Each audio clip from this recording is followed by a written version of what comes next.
चलिए दोस्तों, linearly dependent और लीनियरली इंडिपेंडेंट वेक्टर्स के बारे में समझते हैं। यदि हमारे पास वेक्टर स्पेस है, vector space V over the field F, और मेरे पास कुछ एलिमेंट्स है वेक्टर स्पेस के, जैसे कि हम लोग कहेंगे U1 U2 से लेके UN, ये एलिमेंट्स है इस वेक्टर स्पेस V के, और F फील्ड है, और इसमें से हम कुछ स्केलर के बारे में बात करेंगे, अल्फा 1 अल्फा 2 से लेके अल्फा n, ये हमारे पास स्केलर है।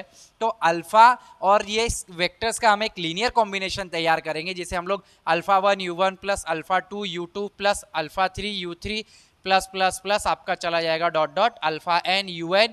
ये हमारा लीनियर कॉम्बिनेशन है। अगर ये लीनियर कॉम्बिनेशन इक्वल टू 0 हो जाए, कब? जब सारे के सारे स्केलर्स, सारे के सारे अल्फाज जो है आपके अल्फा 1 अल्फा 2 से लेके बच्चों अल्फा n तक, अगर ये 0 हो जाएंगे तो ये लीनियरली इंडिपेंडेंट वेक्टर्स कहलाएंगे U1 से लेके UN तक।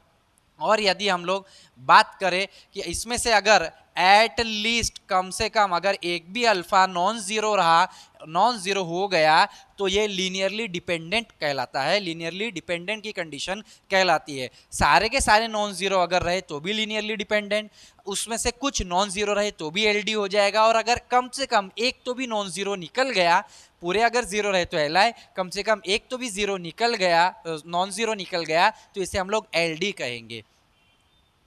तो आई होप कि आपको ये लीनियरली इंडिपेंडेंट और लीनियरली डिपेंडेंट की कंडीशन आपको अच्छे से समझ में आ गई है।